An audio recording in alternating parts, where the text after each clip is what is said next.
What happens when your budget says forever home, but your lifestyle says not yet? In this episode, we'll unpack what to consider if you can afford your dream home before you're actually ready to live in it. Welcome to Your First Home Buyer Guide, the podcast for first home buyers who want to become educated home buyers. I'm Veronica and that was Megan. We are two of Australia's most experienced buyer's agents and probably old enough to be your mum, which is a good thing because between us, we've got almost 50 years experience to share with you, and together we're going to cut through the BS and make sure that you're well informed so you make better decisions.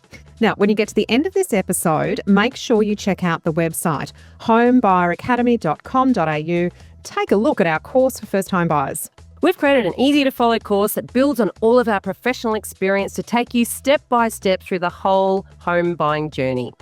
You'll know exactly what to do, when to do it, and be able to find your first home faster and easier with our guidance along the way. It's the next best thing to having your very own buyer's agent. Now, before we get into the interesting stuff, in this week's episode, there's the boring bit to do, and that's the disclaimer. You, of course, know that nothing in this podcast is to be taken as personal advice. We always recommend getting the advice of an expert in their field who takes their time to personally understand your situation. Now, we've done our very best to ensure that the content is correct at the time of recording, but things change rapidly, so always check with the relevant government authority or your trusted advisors, or both, to get the most up-to-date information.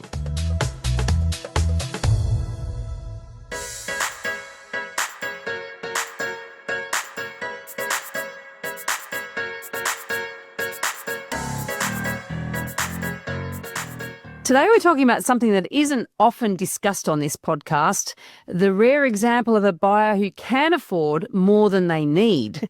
Now, it may be rare, but it is worth discussing, so stick with us. Absolutely. And now, before we go into it though, like we're starting to put our PACE system behind us in the video, so if you're watching this, is that what you were going to say, Megan? No, No. I don't have a special house today, but I have a special process. Well, we're just going to keep reinforcing the process because the steps are very important. This is certainly in your preparation phase. I'd say it's step 3, which is all around, well, yeah, 2, the money's all planning. This is step 3 is all around planning. So if you're looking at the video, I'm just pointing at it, but my microphone gets in the way because it's a weird green screen. All right, kicking off. Lovely. Now, the first thing I think is really important, Veronica, is you kind of got to define your forever home versus your first home mindset. Now, we're talking a little bit, sort of a little bit of psychology here, just a little bit of mindset stuff, but really it's understanding, what does forever home typically mean? Like, does it typically mean I'm going to go out of that in, as my dad was saying, going out in a pine box. Yeah. Never moving again. Yeah, I'm never leaving. Oh, well, some people have the forever home idea in their head of where they grew up. So they're thinking of when I, maybe you get married, maybe you don't.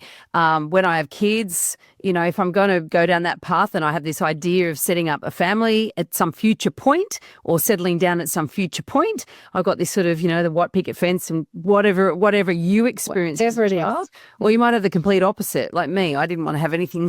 I didn't want anything like my childhood. You want to go inner city and, right in the heart of things, and that's where you and that's where you have stayed. So my idea might have been a terrace in Balmain or Paddington or somewhere like that. I might have thought of that as my forever home. Whereas other people would be thinking of the, house in a 3/4 acre block. Not that anyone gets 3/4 of an acre anymore. That's very old stereotype. So you can still get big block sizes in Brisbane, but you're a little bit further out now. It used to be a little bit easier to get closer, but some of them are subdividing. Sometimes the idea of forever home, though, is that I know that at some future time I'm going to want to settle down and I'm going to want to live in X suburb or X city, but not now. But I can afford it now. And so why would I wait? So It's around sort of working through those things. So I guess we've got to understand too, sometimes people's preferences do end up changing, but some people are, able to sort of project themselves maybe 10 years ahead and think where they'd like to be.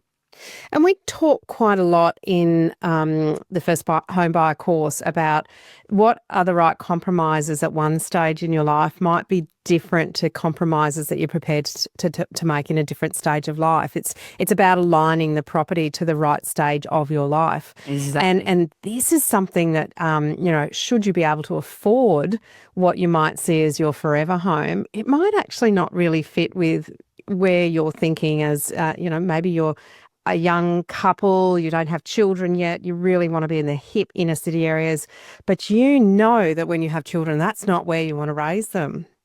Do you then go out of that area into that forever home, good school catchment where all the playgrounds are? Is that the right time to do it when you're still footloose and fancy free and want to go to the pub every Friday night? But if you happen to have a really good earning potential, or maybe you've got an inheritance or something like that, and you are in a position to do it, you do start to need to think about that. Slightly different twist on this forever home idea. This is someone younger that's projecting to where they're going to be maybe in their late 30s, 40s, sometimes we get people writing to us who have got kids already, but they're still renting, and they can't afford actually to buy, so slightly different to this, they can't afford to buy a home big enough for their family in that suburb they want to live in, and then instead buying a 2-bedroom unit perhaps, which is a forever home for when the kids fly the coop, when they leave the nest and they retire. So there's a few different ways to look at forever homes. But for the purposes of this, what we're looking at is, if you are in that position to buy bigger and better than you need right now, there's some pros and cons about that. So we want to sort of talk about what are some of the pros of buying your forever home early? And we talk, Veronica, in many podcasts, we've talked about you shouldn't try and hold yourself back just because it feels cheaper to buy something less expensive. So it's almost like we're being a bit counter, we're a little bit different to how we normally talk. Like we often say, buy the biggest and best house that you can afford comfortably. Don't hold yourself back just because it feels a little bit more affordable. Now we're saying maybe you can afford something that's bigger and better, but is it the right time in your life to actually commit to that bigger and better property that might be good in the future, but not so good now? Now, there's pros and cons because we do talk about the costs of upgrading.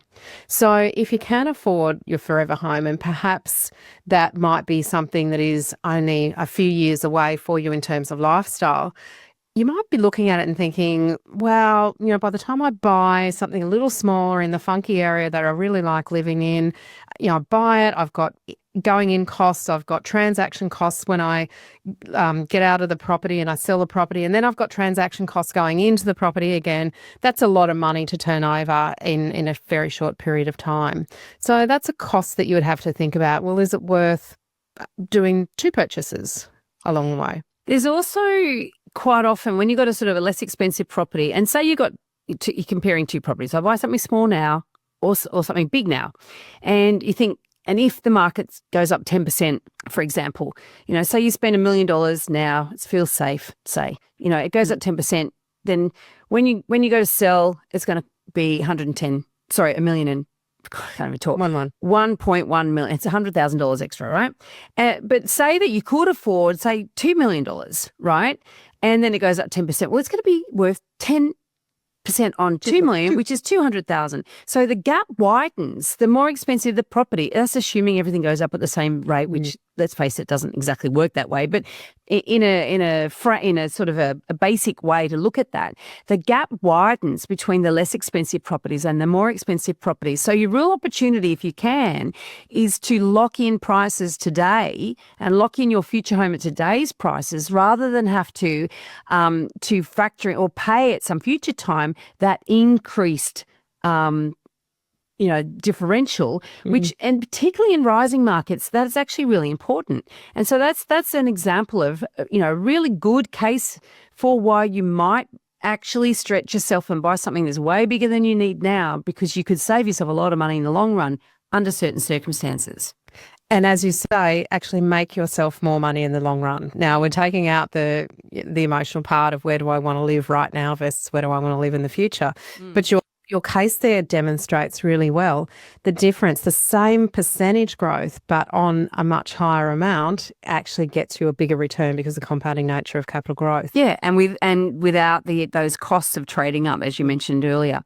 And then you can basically, assuming once you're ready to settle down, you get settled once, you can avoid having to climb the ladder. You're in the lucky position that you can actually just move in and enjoy yourself. Yes, that's less stressful. Yeah, that's a pro. And look, it might be a bit more of some Uber costs getting to and from your desired place to go. You might rent it out. in the interim and then rent where you want to live. Like you can actually do this sort of weird rent vesting where you actually Well, you live in a lesser quality house than you own. yeah, or a smaller place in a different location. So that gives you that flexibility. Yeah, and looking at those pros and cons, so some of the cons and some of the risks. So, there's some positives, and we've talked through some of those positives. There's also some risks and some cons to consider. And it may be, as we've said, you're stretching for a home that doesn't match your current needs. And the other thing that I've seen is I've actually done, in the buyer's agency, I've done a lot of work for expats who living overseas and think, all right, I'm going to buy a home, our forever home, for when we come back to Brisbane and we, are going to focus on the school and we're going to focus on what our life is going to be in 5 or 7 years' time when we come back. Now, in almost all circumstances, those people never come back to that house. Yeah. Because something changes in that time scale and what they thought that they wanted and where they thought they were going to end up, they might end up in a completely different city. An opportunity might come up that was too good to pass up. The kids might end up in completely different schooling than expected. So, looking that far in advance and saying, well, that's going to be where we go, that could be, you might get that wrong. Absolutely. So you need to sort of be fairly confident that you're not going to diverge from that, but you're absolutely right. People, life takes different directions. You might meet someone completely unexpected from another country and move overseas. The other thing too, tie yourself down that you can't make those decisions. No. But the other thing too is that, you might end up it might be fantasy. You might actually tie yourself to a location that when you do actually move there, you go, it's not what I expected in the first place. So you have to do a lot more research and you have to really focus on what will future me want, And that's hard, isn't it? Because future you don't know how you're going to think, what you're going to be doing, what your job situation's going to be, who your people are going to be at that point in time, who your partner might be, who your children might be. Sometimes, you don't end up with cookie cutter children. There might be some neurodiversity in there that has special needs for schooling. So you can't anticipate that. No. So, and there is opportunity cost as well. So you've got to be careful too. You don't, you're thinking, well, I've got money and could it work harder elsewhere? Now, property is a big lumpy asset though. Like I will just say that if you can get yourself a really, really good top quality property, it is pretty hard to beat that, particularly when you're borrowing money and you're leveraging. So that is one of the big advantages of it, that you've potentially got more skin in the game as long as you choose a really good quality property. But, if you don't, potentially you could be losing money as well. So it is, there's a lot of things to be considered here. And we will talk about some potential tax implications if you're doing the rentvesting shortly. Yes. But let's talk about lifestyle misalignment, because that is a real concern. And that's the difference between, what you can afford and what fits your life now. So, your social life, your career flexibility, your family plans. You are pigeonholing yourself a little bit, and we've got to be really careful that lifestyle misalignment could lead to quite a bit of unhappiness that you've forced upon yourself without thinking through the implications of it. Yeah, because, how many people how many employers say they love it when their staff get a mortgage? Because all of a sudden you're tied to your job, you're tied to your career. You are much. You're a much better employee. Well, you're a much more secure employee from your point of view. And also the thing too is that, if you do buy it and then move there now, are you really ready to settle down that location, or will you resent the move? So you've got to be thinking about that too, and really thinking very clearly, would I be buying this bigger house than I need now? And what am I going to do? Rent the spare rooms out to my mates and which could be completely legit. You could, create a whole little commune there. You've got your 5-bedroom family house and the suburbs and go and a room out to everyone, and like that's fantastic for while it lasts, or and that might suit you absolutely perfectly. But also it might mean that you're separating yourself from your friends and your lifestyle, and so these are things to be considered. Just absolutely think about it. Yeah. Now let's talk about that rent vesting option as a strategic alternative. So if you can afford your forever home but you're not ready to live in it, you could definitely buy it and then rent it out. And the issue there is that you do need to get some tax advice, because once there's wonderful tax advantages in owning your own home, i.e. that in most cases, when you sell it, you don't pay any capital gains tax, right? But if you are going to rent it for a period of time, particularly if you don't live in it first, then there is going to be some capital gains tax pay. And possibly land tax as well. And depending on where you are, absolutely, possibly land tax. You will potentially get some offsets in terms of your tax because of the interest that you're paying. And so this is why you do need to go and get some really good advice from an accountant, because the order in which you do things will change as well. Like if you live in it first for a period of time, then move out and don't buy another principal place of residence, there's a grace period. So there's a lot of things to consider, and it's important that you do not inadvertently make a mistake that can actually cost you. So absolutely, it's worth getting that advice. Yeah, I'd agree. There's also the risks of emotional buying. Just because it's your dream home doesn't mean it's the right investment yet. So you could find that what you feel emotionally is an attachment to a property or an area doesn't have the investment fundamentals that are going to attract a high quality tenant that will pay a good rent for that property in that area. So you might just misalign those things and actually end up in a little bit of a pickle if you're not getting the rent return that you expect to receive. Yeah, and I think it is important to say too that the more expensive properties, you can get a good tenant who pays good rent, but it's a much smaller yield than in a less, in a smaller property. Pool of people too. Yes. Exactly right. So, it can actually be quite costly to hold. All right. So could you buy it and lock it up without living in it? I mean, that's one option. I mean, you have to be pretty wealthy to do that. Oh, goodness. Imagine the cash value you'd have to have for that. Well, yeah, this is a really viable option. No, but you got to talk about it, right? Potentially, because also people could be precious about it. They could buy a home that they love and then they go, oh, no, I don't want tenants living in it. They'll ruin it. It's never going to be the same. But you do have to be able to afford to pay the mortgage without any income. It's not something that's probable, but we are talking about a small subset of first home buyers that can afford more than they need right now. So it's worthwhile just mentioning. Yeah. You have to think about whether it's suitable for tenants or not. If it's going to be vacant, it's very hard to insure vacant properties. Yes. So most insurers require somebody to be living in it for it to be insured. So there's lots and lots of things to think about if you are going to keep a property vacant. And amazingly enough, some states, there is extra tax. Yes, that's true. And amazingly enough, we're certainly not endorsing this as an idea, by the way. No, it's just an idea. Amazingly enough, houses that are not occupied, they do have maintenance issues that you might not expect. People think people living in a house is wear and tear, but in a way, people living in a house keeps the house working. Also, you've got people living in the house can notice when things need to be fixed or if there's a leak or anything like that as well. So mold growing in the corner. All of that. Yep. Yeah. That's really important. All right. Yeah. So of course, it all comes down to the importance of having a strategic plan. And as a first home buyer, you might be thinking, oh, for goodness sake, you women, what do I need a strategic plan? Step 3, which is planning. You want to make sure you're actually planning for your property journey rather than just reacting to what's possible. I remember I bought my first house, renovated it, sold it, and then my partner and I were looking at buying together, his first house, my second house. And we went to the bank and they were prepared to lend us, now this is back in 2000, I think they were prepared to lend us about $1.5 million. And what we had worked out we could afford comfortably and still have a lifestyle was about $900,000. So we looked at the bank and went, you are absolutely insane. There's no way that we're spending that much money. It didn't fit into our lifestyle plan.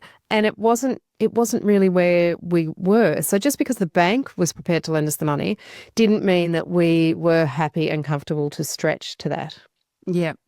So, I mean, also you've got to be thinking that could buying this home now limit your future financial or lifestyle flexibility? And these are things, and we've done those rent vesting episodes where the opposite has been an issue. People have rent vested something smaller, and it's ended up being a noose around their neck because they're not able to buy their forever home. So it's looking at those sort of two options, for example, to say, well, which one's more likely going to get me where I want to be in the future, but without limiting your options and without taking away that flexibility. Yeah. And this is so important. So step one, of course, in the first home buyer course is to build a team, to assemble your crew. Yeah. And this is not a buyer's agent who's going to give you this advice. This is not your parents. This is who are going to give you this advice. This is talking to a mortgage broker and potentially a financial advisor who you can talk to about the big picture, the what ifs. Yeah. It's all good, well and good to get you can afford this much and go, "Ooh, that was a lot more than we thought that we could. Yeah, let's go shopping." But having the conversations around, all right, well, if we bought for that and we wanted to sell it or we wanted to live somewhere else, what does that look like? If we're renting versus living in it, what does it look like? If we wanted to buy an investment property, what does that look like? Yeah. So you've got to have these bigger and broader strategic conversations before making a decision as to whether this is even right for you to do, even if you can afford it. 100%. And also, when you think about our step 5 in the process, which is in action, we jumped into action out of preparation here, but is to revise and correct. So sometimes you might go, okay, I'm going to go down this path, and you might start exploring it. And then once you've got out there and started looking around, you think, actually, no, it's not right for us. So I think it's something to definitely look at if you're in this situation, but with a bit of an open mind, because there are, as I said earlier, there's pros and cons. All right, there's a few questions you should ask yourself before you decide to do this. Yeah. And the first one is, would I buy this if I couldn't live in it for 2 years? Or 5 years. Or 10, it's like, I'm going to own this big expensive work piece for of me. property. Yeah. I can't a lot of money tied up in this, really think it through. Yeah. Another question is, what would my life look like in this home if I did move in 3 years or 5 years or 10 years? What does my life look like in that home? I think it's important to sort of try to. It's really hard for us humans. We're really pretty bad at working out future me, But I think you have to sort of try to slow down a little bit and ponder it. Yeah. And very importantly, am I buying from a place of excitement, or a fear of missing out? If I don't do this now, I won't ever go in the future. Yeah. And we're not saying, that the answer to that is no. We're not saying the answer to that is yes. This is very independent to you and very unique to your situation. These are questions you have to ask yourself and consult the people you will consult the mortgage broker about the what ifs and the scenarios and the strategic planning. You consult maybe a buyer's agent if you wanted to get some guidance on where would I look for these sorts of things. Maybe do a getting started or a strategic planning session with someone who could point you in different directions and in different price ranges with different criteria. So you can then go out and use your knowledge from the course to work out, all right, well, where do I really want to live? Is it right for me to be in that forever home now, or is there a stepping stone that will really work for me a little bit better? I will add in, one of the little tutorials we have in the first home buyer course that we've put together for you to make your life better is the where to buy tutorial. And that's so important because that does take you through that process when you can start really looking at your options. You can look at your options. Well, what if I do buy what I need now versus what if I bought what we could afford that potentially we might want in, say, 5 or 10 years' time. Yeah. So there is a really great little tutorial that you can do. You can do with both scenarios. It's actually in the first home buyer course. All right. Well, that sort of wraps up this episode, which is pros and cons, things to think about. Exactly right. And, things to think about. So all we're here for is to make sure that you make good decisions by giving you some of the tools and some of the questions to be pondering before you take the leap. Absolutely. Too many first-home buyers are leaving money on the table and hurting their future selves because they don't know how to do things in the right order. That's what we do. We teach you the exact steps you need to take and support you along the way. We help you move from a state of information overload to feeling excited and in control. You'll learn a clear step-by-step process that takes the guesswork out of buying your first home. You'll know exactly what to look for, who to talk to, and how to navigate every stage with confidence, avoiding costly rookie mistakes along the way. We've created your first home buyer course, a 10-module self-paced course plus online mentoring. Now, the course only costs $990 and you get direct access to us every week. You can share the link of any property you're thinking of buying and we can help you work out whether it's an A, B or C grade or a no-go zone. We even help guide you through your negotiations. Trust us, you will buy a hell of a lot better with our guidance, and you'll overpay a lot more than the cost of the course if you don't know what you're doing. Thanks for joining us. If you've enjoyed this podcast, we encourage you to join our Facebook group. It's called Your First Home Buyer Guide Australia, and it's your opportunity to connect with us and ask us your questions, which we will answer. Meaning you can make sure that you're not getting led down the garden path. We hope to see you there soon.